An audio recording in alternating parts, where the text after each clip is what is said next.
Pembahasan kita pada malam hari ini adalah bab bersikap lemah lembut, bersikap lembut serta berbuat baik kepada anak yatim, kaum wanita dan orang-orang miskin ya. Karena ini adalah salah satu jalan agar kita ini bisa dekat dengan Rasulullah SAW, agar kita nanti di akhirat bisa bertemu. Paling tidak kita bisa selalu melihat wajah Rasulullah SAW, meskipun tidak selevel sederajat dengan surganya beliau ya. An Sahal bin Sa'ad radhiyallahu anhu qala qala Rasulullah sallallahu alaihi wasallam, ana wa kafilul yatim fil jannah hakadha, wa asyara bis sababa wal wusta wa farraja bainahuma, rawahul Bukhari. Dari Sahal bin Sa'ad radhiyallahu anhu yang menuturkan, Rasulullah sallallahu alaihi wasallam bersabda, saya wa kafilul yatim, dan orang yang mengkafil, orang yang menanggung anak yatim di surga itu nanti seperti ini. Beliau mengisyaratkan dengan dua jari, yaitu jari telunjuk dan jari tengah ya. Dan agak direnggangkan sedikit ya. Ini menunjukkan bahwasanya ini derajatnya beda tapi dekat ya. Derajatnya beda tapi dekat ya.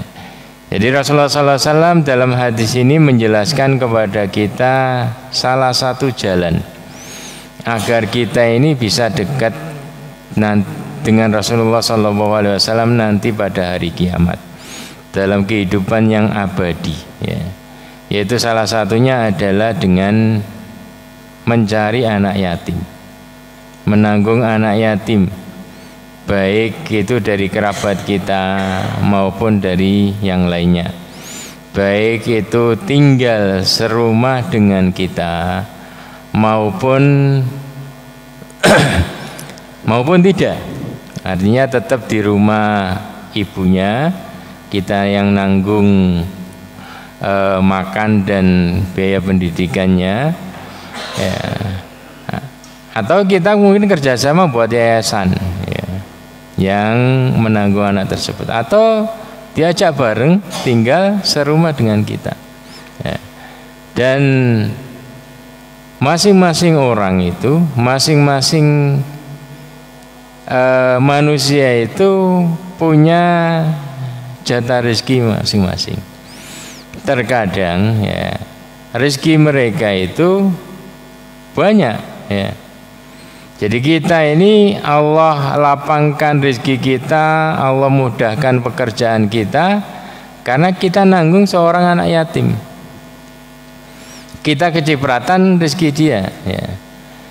Jadi seperti begini ya, ketika kita masih bujang, kita susah nyari makan, jualan juga nggak laku-laku ya. Ketika nikah berdua, mulai ada kerjaan, bisa beli motor macam-macam, berarti rezekinya istri itu yang lebih banyak daripada rezeki kita sendiri, meskipun kita yang kerja jalurnya ya.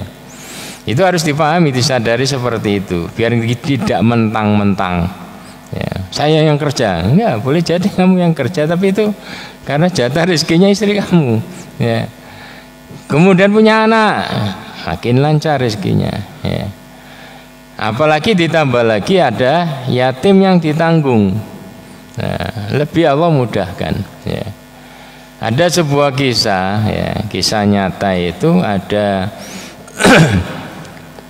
orang Arab keturunan ya, di Indonesia.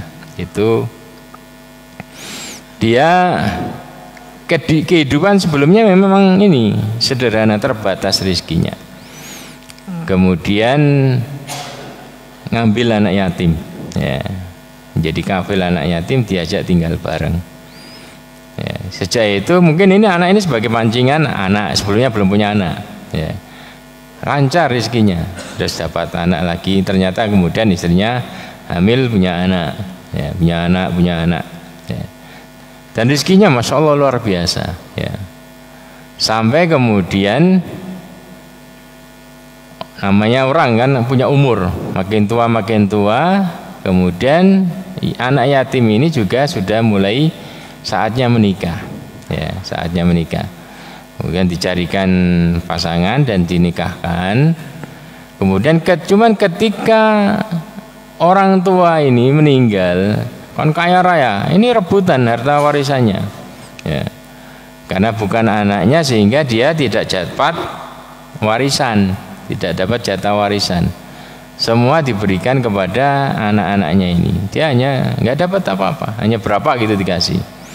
Ya. Anak-anaknya ini melimpah bagiannya. Ya. Cuman, ya, orang itu akan terlihat mungkin setelah 5 tahun, 10 tahun setelah mendapatkan warisan itu. Ternyata anak-anaknya orang ini, anak yang asli itu jatuh miskin. Ya.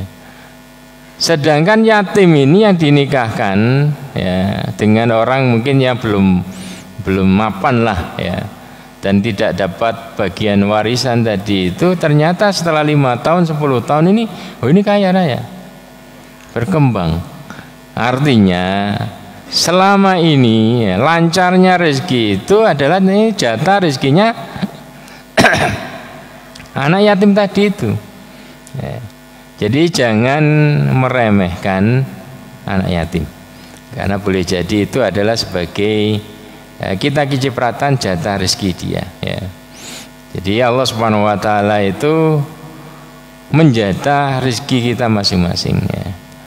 Jadi boleh jadi kemudian kita anak orang kaya, kemudian cuma jatah rezeki kita ini enggak banyak, ya sedikit, atau karena sudah dihabiskan sebelumnya sehingga terakhirnya ya sudah habis, sehingga nyari kerjaan itu susah. Meskipun dia mungkin sekolahnya sangat tinggi sekali, dia ahli dalam berkomunikasi ini, cuman karena tadi itu jatah rezekinya sudah dihabiskan di depan, sehingga dia ini, ya. Jadi Rasulullah SAW memberikan kabar gembira kepada kita. Salah satu cara agar kita ini dekat dengan Rasulullah SAW, terlebih nanti di akhirat, yaitu adalah dengan mengkafil anak yatim, ya. Artinya rezeki kita itu jangan sampai terbatas di keluarga kita, jangan sampai hanya dinikmati oleh istri dan anak-anak kita saja. Harus sebagian itu disalurkan, dibagikan, ya. Itu agar kita menjadi pribadi yang barokah, sebagaimana Rasulullah SAW, ya. Maka pelajaran yang bisa kita peroleh dari hadis ini, yang pertama adalah bahwa dekat dengan Nabi itu harapan semua orang, ya. Jadi dekat dengan Nabi itu harapan semua orang. Dan Rasulullah SAW menjelaskan kepada kita beberapa jalan tadi itu, ya.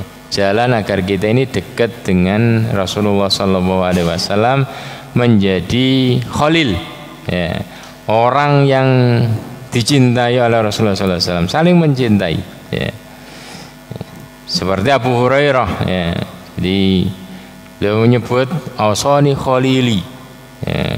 Dalam beberapa hadis itu Rasulullah SAW itu dia sebut khalili, ya, kekasihku berwasiat kepadaku, sampai pada tingkat seperti itu, ya.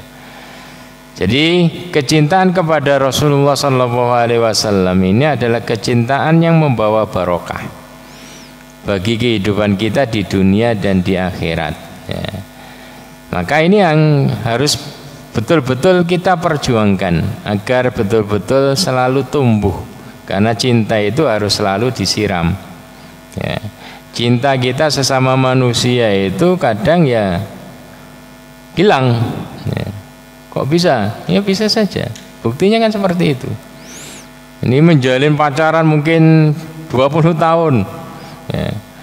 Cuman 1 menit karena tersinggung, karena apa gitu, itu hilang, langsung marah, putus, ya. Karena cinta itu yang menghadirkan itu adalah Allah Subhanahu wa taala. Cinta bisa datang dan bisa pergi, ya.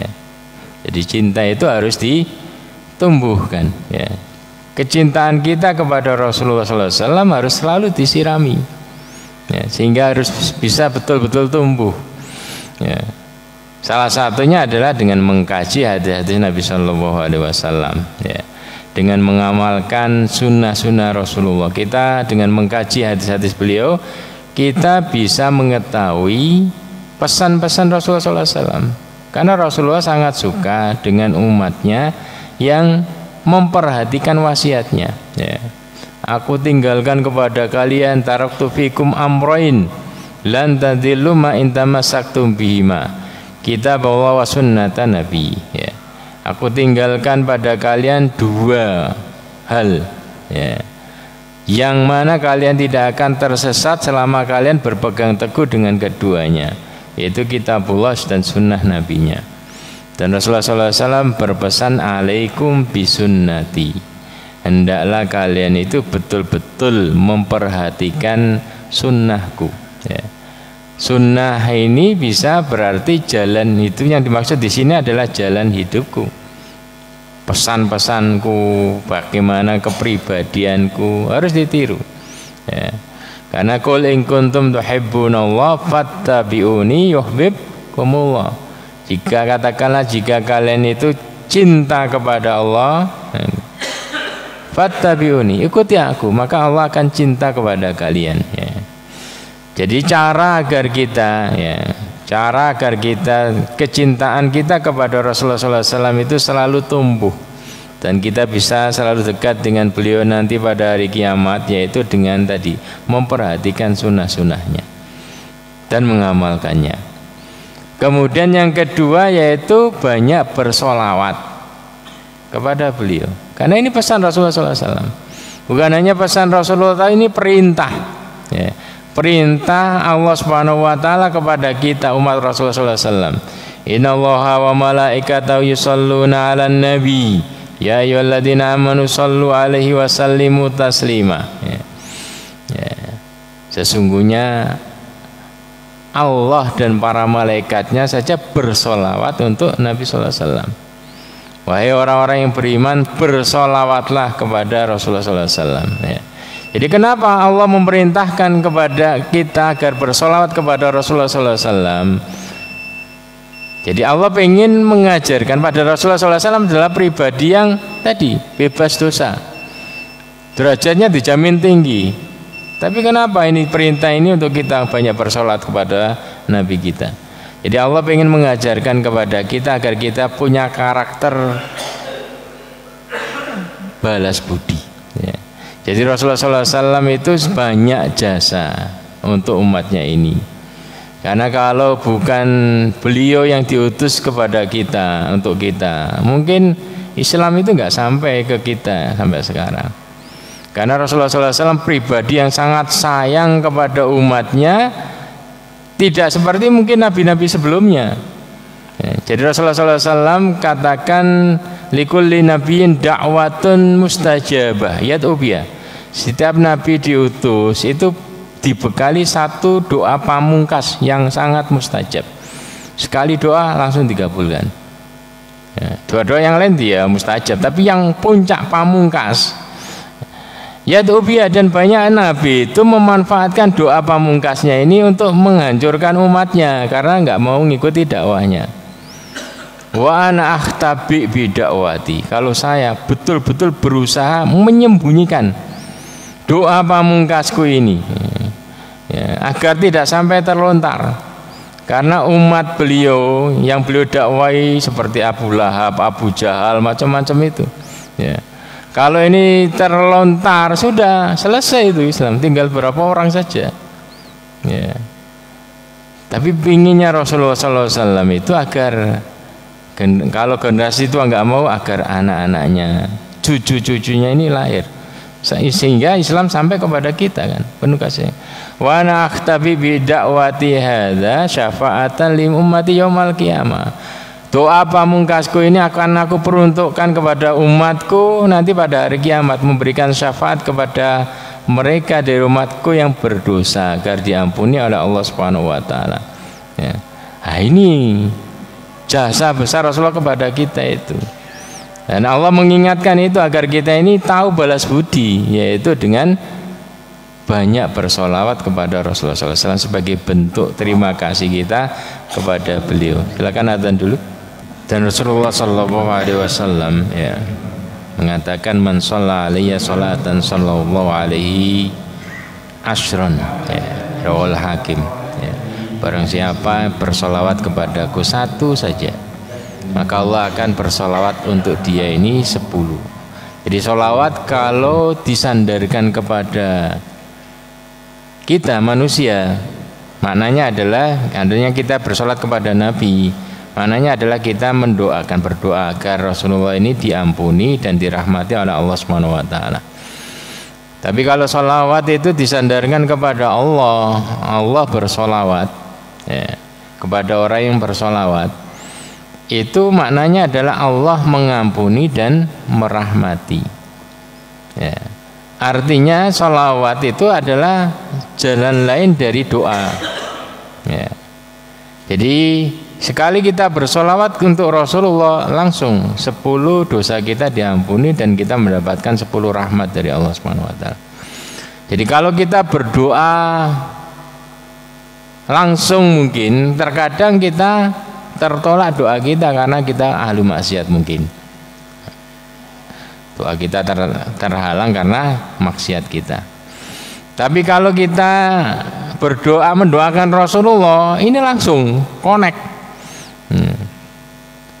tanpa ada penghalang ya, jadi Allah langsung mengampuni kita. Allah, artinya ini cara lain agar kita berdoa kepada Allah Subhanahu wa taala. Ya, kita berdoa kepada Allah dan kita tadi pakai cara bersolawat kepada Rasulullah, sehingga Allah Subhanahu wa taala ini memberikan ampunan dan rahmat kepada kita ya, menjawab keinginan-keinginan kita ya. Jadi ini adalah pribadi yang barokah ya. Rasulullah itu pribadi yang barokah baik saat hidup maupun setelah meninggal dengan sholawat ini ya.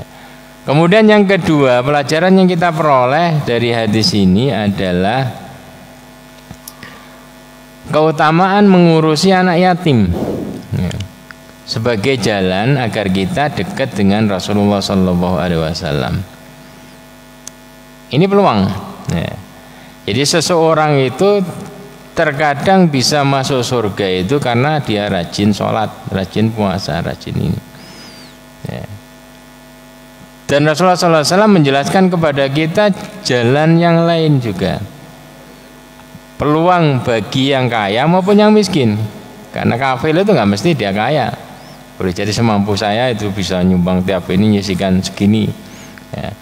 Dia juga mendapatkan ini, artinya dia bisa mendapatkan derajat yang tinggi, dia bisa masuk surga. Karena kalau dia bersama Rasulullah kan mesti masuk surga ya. Dengan cara mengkafil anak yatim, menanggung anak yatim, mengurusi anak yatim, baik diajak tinggal di rumah atau tetap tinggal di rumahnya dia anak tersebut, tapi tetap ditanggung ya. Baik dengan mendidik dengan harta maupun dengan mendidik, macam-macam, yang penting ngurusi ya. Yang penting ngurusi itu, meskipun dia ini sholatnya ya tadi yang penting wajib-wajibnya saja, puasanya yang wajib-wajibnya saja. Maksudnya bukan ahli ibadah yang betul-betul ini ya. Artinya begini, jangan meremehkan orang ya. Jangan meremehkan orang, karena boleh jadi orang yang kita remehkan itu kok dia nggak jarang baca Quran, kok dia jarang sholat malam, boleh jadi dia tadi itu menempuh jalan kafil yatim tadi itu, bisa ngalahkan kita ya. Seperti dalam hadis yang lain seperti dalam hadis yang lain tentang Rasul mengatakan Ana man aqraba manzilatan indahu yaumal qiyamah qala hasinukum akhlaqon ya. Orang yang paling dekat dengan Nabi derajatnya nanti yang paling bagus akhlaknya ya. Jadi boleh jadi tadi itu ada orang yang tadi mungkin sholatnya biasa-biasa saja, puasanya biasa-biasa saja, tapi ternyata ini dia dekat dengan Rasulullah SAW, Disebabkan karena akhlaknya luar biasa, sopan santun, senyum, tidak membuat sakit orang, sakit hati orang lain. Ya. Jadi ini jalan peluang bagi kita. Ya. Yang punya harta terlebih, yang miskin juga bisa. Yang penting dia sisihkan hartanya untuk tadi mengkafil anak yatim. Dan yang terakhir adalah anjuran untuk berbagi. Ya. Jadi Islam betul-betul menganjurkan agar umatnya ini berbagi. Ya, jangan hanya kekayaan kita, hasil kerja kita itu jangan hanya dinikmati oleh anak istri kita. Harus bagiannya itu dibagi ke yang lain dengan jalan tadi kafil yatim, nolong miskin, atau menjenguk orang sakit, macam-macam lah. Banyak jalan dalam Islam. Ya. Dalam sebuah hadis qudsi, Rasulullah SAW menyampaikan, Allah Ta'ala berfirman nanti pada hari kiamat, ya ibna Adam, maritu falam ta'udni. Wahai anak Adam, wahai manusia, saya sakit. Ya, nanti di hari kiamat itu Allah berkata seperti itu. Saya sakit, kenapa kamu tidak jenguk aku? Ya. Maka manusia ini, kita yang ini menjawab, ya Rabb, kaifa a'uduka wa anta Rabbul Alamin. Bagaimana saya menjengukmu, engkau ini Rabbul Alamin, penguasa langit bumi, ya, maha kuat, maha ini, maha segalanya, kok bisa saya disuruh jenguk kamu? Ya. Maka Allah Subhanahu wa taala menjelaskan, ya. Allah menjelaskan, ama alimta ana abdi fulanan maridha falam ta'udhu. Tidakkah engkau tahu bahwasanya ada hambaku yang sakit, kenapa engkau tidak jenguk? Ama alimta annaka law uttahu lawajadtani indah. Tidakkah engkau tahu kalau engkau menjenguk dia, engkau akan mendapati aku di situ. Ya. Kemudian selanjutnya, saya lapar, kenapa kamu tidak kasih saya makan? Sama dijawab seperti itu. Ya. Maka kemudian Allah mengatakan, hambaku ada yang kelaparan, kenapa kamu tidak bantu? Kenapa tidak kasih makan? Kalau engkau kasih makan, engkau dapatkan infakmu tadi, sedekah makanmu tadi itu akan kau dapati indi. Ya, aku simpan. Demikian hambaku kehausan, kenapa engkau tidak? Saya kehausan, kenapa kamu tidak kasih minum saya? Sama jawabannya seperti tadi. Kemudian Allah jelaskan. Artinya hadis ini menjelaskan kepada kita agar kita ini menjadi pribadi yang suka berbagi sesuai dengan kemampuan kita. Cuman di sini digarisbawahi, kalau menjenguk sakit itu Allah katakan kau mendapati aku di situ. Tapi dengan yang dua ketiga, kau mendapati sedekahmu, makanan, minumanmu, engkau mendapati ada di sisi guarnya, aku simpan jadi pahala. Artinya bahwasanya Allah Subhanahu wa taala itu bersama orang yang diuji dengan sakit. Ya. Itu akan ada keberkahan di sisi yang lain. Ya. Nah, ini adalah motivasi bagi kita agar kita ini menjadi pribadi yang berbagi. Jangan sampai hasil kerja kita itu hanya dinikmati oleh anak istri kita saja, tapi harus sebagiannya ini disisihkan, terlebih untuk yatim tadi, kafil yatim. Demikian, semoga bermanfaat. Assalamualaikum warahmatullahi wabarakatuh. Demikian tadi yang disampaikan oleh Ustadz Hambal, semoga kita semuanya bisa mengambil manfaatnya. Selanjutnya sesi tanya jawab, monggo Bapak Ibu yang ingin bertanya. Ya, Mas Aris.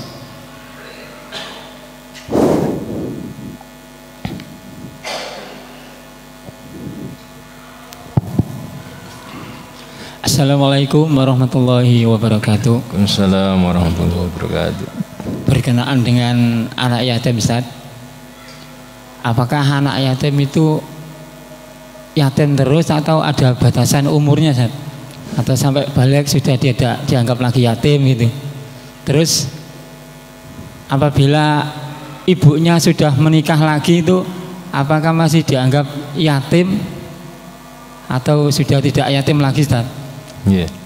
Dan apakah yang menikahi janda itu diniatkan dengan apa tadi, mengkafil anak yatim, bisa enggak, Ustaz? Assalamualaikum warahmatullahi wabarakatuh. Assalamualaikum warahmatullahi wabarakatuh. Cak koder guyu we. Ya, jadi definisi yatim, al yatim huwallazi mata abuhu wa huwa shaghir duna sinil bulugh. Ya, yatim itu adalah anak yang bapaknya ini meninggal ketika dia ini masih kecil, duna sinil bulugh, ya, sebelum balik. Artinya setelah balik dia tidak dianggap anak yatim. Ya, setelah balik sudah tidak dianggap anak yatim, sudah bisa kerja. Ya. Jadi terlebih yang tadi bawah-bawah, ya, sebelum balik itu, nah, itu masuk yatim. Ya. Kenapa Islam memberikan motivasi luar biasa bagi yang ini, bagi mereka yang mengurus anak yatim? Karena harta, ya, jadi harta di dunia ini yang paling berharga itu adalah keluarga. Ya, itu yang paling berharga itu. Punya keluarga itu kenikmatan yang luar biasa. Ya. Jadi orang kalau nggak punya ini, seperti anak yatim itu kan betul-betul baru terasa, ya. Jadi kalau sudah hilang itu baru terasa, oh ternyata ini besar sekali. Ya, jadi kenikmatan luar biasa itu adalah kenikmatan punya keluarga. Jadi ketika anak ini ditinggal mati seorang bapak, karena bapak ini kan kerjanya tadi itu mengkafil, kebutuhan apa saja tulang punggung keluarga kebutuhannya ditanggung dia. Ya, jarang di rumah. Ya, jadi kalau hadis-hadis tentang ibu, ya, ibu punya kedudukan luar biasa. Bapak juga jauh lebih luar biasa. Karena seorang ibu bisa memberikan kasih sayang kepada anaknya. Karena ada orang lain yang mengkafil, dia bisa tenang merawat anaknya. Kalau nggak ada bapak ini, seorang suami, dia bingung anaknya. Dia kalau kerja anaknya terlantar kan gitu. Maka agar seorang ibu ini tidak keluar untuk cari kerjaan, menterlantarkan anaknya, harus ada yang siap mengkafil, ya, mengkafil tadi itu. Dalam Rasulullah SAW bersabda, asai alal armalati, ya, wal miskin kal mujahid fisabilillah. Dalam riwayat yang lain, mujahid yang tidak pernah putus puasa dan tidak pernah putus sholat malam, ya, itu pahalanya sama. Artinya orang yang tadi menanggung janda yang punya anak tadi, anak yatim itu akan mendapatkan pahala seperti mujahid, ya. Apakah kedudukannya sama dengan menikahi? Beda, ya. Karena kalau, ya, meskipun kalau nilainya menolong, ya ada nilainya, tapi nggak sama. Karena kalau ini dikatakan janda, orang yang menanggung janda itu maksudnya adalah ngasih nafkah, tidak menikahi. Kenapa ini luar biasa pahalanya? Karena dia tadi tidak menikmati, ya, kan betul-betul ikhlas. Berbeda dengan yang satunya menikahi, kan dia menikmati, ya beda. Meskipun ini nilai niatnya bagus, ya, membantu. Tapi ya nggak bisa disamakan. Jangan sampai kemudian selalu baca hadis itu, saya ini seperti mujahid fisabilillah. Kenapa? Saya nikahi para janda. Oh, hadisnya itu asai, memberikan nafkah. Ya, beda karena dia menikmati, ini nggak menikmati sesuatu yang ada balasannya. Makanya jasa seorang ibu luar biasa, karena dia memberikan sesuatu kepada anak yang dia nggak bisa balas. Kan bayi kan nggak bisa balas langsung, ya. Berbeda seperti seorang istri atau suami berbuat baik kepada istrinya, ya, karena istrinya bisa balas, memberikan balasan. Atau sebaliknya, ya, ini bisa saling balas. Atau kepada orang lain kita kasih dia agar nanti suatu saat dia bisa membantu aku, ya. Jadi tingkat keikhlasan itu mempengaruhi pahala. Kalau tadi asai itu adalah dia betul-betul tadi memberikan santunan, sehingga pahalanya seperti mujahid fisabilillah. Ya, berbeda dengan pahala orang yang menikahi janda.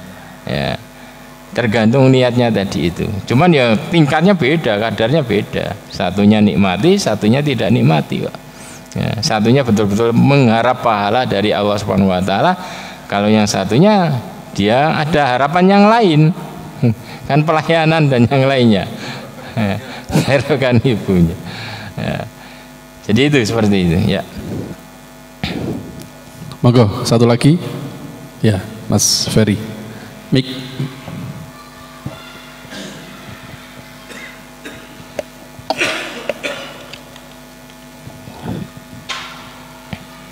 Bismillahirrahmanirrahim. Assalamualaikum warahmatullahi wabarakatuh. Waalaikumsalam warahmatullahi wabarakatuh. Mohon maaf sebelumnya.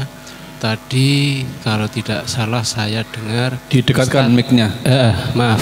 Tadi kalau tidak salah dengar, saya mendengar Ustadz menyampaikan bahwa ada rezeki yang dihabiskan di depan gitu. Yeah. Saya pernah mendengar atau membaca yang intinya bahwa bertakwalah kalian, insya Allah akan terpenuhi rezeki seperti burung yang keluar pagi dalam keadaan lapar dan pulang sore dalam keadaan kenyang. Artinya bertawakal. Artinya orang bertawakal itu kan bisa jadi di depan, bisa jadi di belakang kan gitu. Nah, kaitannya dengan hal ini bagaimana? Terus kemudian yang kedua, kalau memang ada rezeki yang habis atau dihabiskan di depan, apa yang membuat rezeki itu sampai dihabiskan di depan? Gitu. Membuat apa? Ingatan. Oh, Nggih.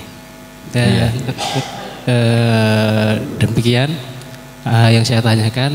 Assalamualaikum warahmatullahi wabarakatuh. Waalaikumsalam warahmatullahi wabarakatuh.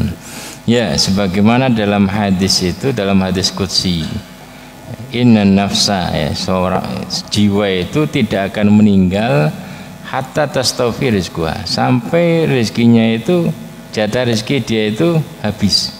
Ya. Kemudian beliau melanjutkan, Rasulullah SAW melanjutkan, fa'ajmilu fit thalab, ya. Perbaiki cara kamu di dalam mengambil rezeki tersebut. Jangan sampai menempuh jalan haram, ya, tapi tetaplah pakai jalan yang bagus, ya. Malah dapat barokah, dapat tambahan dan yang lainnya. Artinya apa? Artinya tadi itu, ya. Kalau seseorang itu mungkin serakah, ya, serakah, ya, serakah dengan tadi, ya, karena serakah dia betul-betul dengan berbagai cara diambil, ya. Sebagaimana hadis tadi itu, maka tadi itu kalau jatahnya sudah habis ya habis, karena keserakahan dia tadi itu, sehingga di akhir biasanya dia sengsara kadang seperti itu. Banyak cerita kan seperti itu, dia masya Allah luar biasa, kemudian ketika umur 40 ke bawah, karena jatah rezeki dia sudah dihabiskan itu.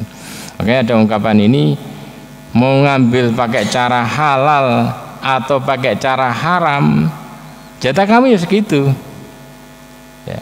Maka ketika seseorang ngambil dengan cara haram, tuh hasilnya banyak, iya kadang disegerakan, setelah itu habis, ya. Ya. Jadi dan terkadang tadi itu, ya, terkadang seseorang itu tadi karena bukan jatah dia dapat, tapi itu karena bukan jatah dia langsung habis, sehingga nggak tersisa. Ada saja ujian, ada saja macam-macam lah, ya. Makanya tadi berdasarkan hadis tadi itu, ya, Rasulullah berpesan fa'ajmilu fit thalab, ya, perbaiki cara kamu ngambil rezeki, ya. Kalau engkau betul-betul, ya, betul-betul tadi seperti hadis tadi, tawakal, artinya tawakal berusaha bersandar kepada Allah dan berusaha sesuai dengan yang disyariatkan, ya, meniti sesuai dengan jalan syariat, Allah tentu kasih rezeki, ya. Seperti Allah memberi rezeki burung, ya. Burung itu cara dia mencari rezeki hanya satu, hanya mematuk makan, ya, gara-gara makan itu aja, dan dia nggak punya simpanan, ya. Ya. pagi hari dia pergi, sore hari kenyang, itu gak simpan. Beda dengan manusia tuh. Ya. Itu saja Allah jamin rezekinya. Kenapa ini burung ini dijadikan contoh? Ya. Karena burung itu adalah pribadi yang periang, ya, selalu bersiul-siul. Kenapa? Karena dia dekat dengan annakum tatawakkaluna 'alallahi haqqa tawakkuli. Betul-betul tawakal, karena burung ini tawakalnya sangat tinggi. Ya. Dalam hadis ini, di antara penduduk surga itu adalah orang yang ini hatinya seperti hati burung itu. Karena tadi itu tingkat tawakal burung itu saking yakinnya dengan Allah Subhanahu wa taala, dia selalu riang, bersiul, ya, karena yakin rezeki besok ada. Ya. Orang kalau tawakal seperti itu yakin betul-betul rezeki ada, sandar kepada Allah Subhanahu wa taala, tetap dia berusaha, Allah akan jamin seperti itu. Ya. Jadi kita menempuh cara halal atau cara haram, ya, jatah rezeki kita segitu-segitu. Ya. Maka Rasulullah berpesan fa'ajmilu fit tolab, perbaiki cara kamu mencari rezeki. Ya. Ada orang itu kadang ada kawan itu dia mau dapat tender, cuman kemudian ada banyak syarat, ya, syaratnya harus begini, kemudian dia itu nggak syar'i, dia tinggalkan, ya, kemudian dia nyari yang lain, meskipun secara perhitungan ini memang banyak tender luar biasa ini, ya, dia tinggalkan, dan orang ini nyari yang ngerjakan tender itu nggak pernah dapat, ada yang ngerjakan tapi nggak pernah sukses. Pada akhirnya kemudian dia kembali kepada orang ini dan dia mendapatkan tanpa syarat, ya. Artinya itu menjadi rezeki dia. Cuman kita diajarkan untuk selalu husnudzon, untuk agar kita ini optimis, rezeki kita itu besar, ya, dan tawakal itu harus dengan usaha yang maksimal. Karena tawakal itu urusannya hati. Bagaimana kita ini bersandar yakin kepada Allah Subhanahu wa taala dengan terus berusaha, ya. Jadi Rasulullah menyampaikan jiwa tidak akan mati sampai terpenuhi jatah rezekinya, ya. Maka tadi, ya, dengan cara halal atau haram hasilnya tetap sama, ya. Jatah rezeki kamu segitu ya segitu. Kalau kamu pakai cara haram, ya, boleh jadi ada istidraj, Allah kasih banyak, tapi ini jatah rezeki kamu di akhir, sehingga kamu di akhirnya nggak punya jatah rezeki lagi. Ya, meskipun dia ini masya Allah luar biasa pandai berkata, ijazahnya mungkin sampai tinggi sekali, tapi kalau nggak ada jatah rezekinya, nggak ada orang percaya sama dia. Ya. Ada saja halangan, kan gitu, ya. Makanya Islam mengajarkan kepada kita harus punya prinsip yakin, kemudian selalu tawakal kepada Allah Subhanahu wa taala, berdoa sehingga kita dimudahkan oleh Allah Subhanahu wa taala, ya. Berarti intinya menghabiskan tadi yang pertanyaan tadi, menghabiskan rezeki di depan itu mengambil rezeki atau bekerja yang haram, Ustaz? Apa? Yang menghabiskan rezeki di depan. Di antara tadi hukuman Allah kepada orang yang tadi mengambil rezekinya dengan cara haram, Allah istidraj. Ya, istidraj, kamu Allah kasih, tapi ternyata ini diambilkan dari jatah rezeki dia di akhir, sehingga di akhir hidupnya dia sengsara. Oh iya, iya. Soalnya kan kadang-kadang kita nggak ngerti, oh iki kok rezekinya, wah nggak usah diambil dulu. Kalau seandainya kita ngerti kan, wah ini rezeki seharusnya waktu nanti kita tua ini, udah nggak usah kita ambil dulu, kita kan masih muda, nanti aja kalau udah tua. Ya guyon Ustaz, karena kita kan nggak ngerti apakah ketika kita masih muda itu sebenarnya rezeki untuk hari tua kita sudah didahulukan. Nah ini introspeksi perlu kita merenungi. Jadi kalau kita seret ketika kita masih kuat kan bisa kerja, masih ini. Tapi kalau kita rezeki kita seret, badan kita juga sudah lemah, banyak penyakitnya lagi. Wah, itu kan sengsara berlipat-lipat. Ya, demikian tadi yang disampaikan oleh Ustaz Hambal. Semoga kita semuanya bisa mengambil manfaatnya. Ya, sampai nggak bisa berkata-kata. Mari kita tutup dengan bacaan alhamdulillah dan doa kafaratul majelis. Alhamdulillahirabbil alamin. Subhanaka Allahumma wa bihamdika asyhadu an la ilaha illa anta astaghfiruka wa atubu ilaik. Wassalamualaikum warahmatullahi wabarakatuh.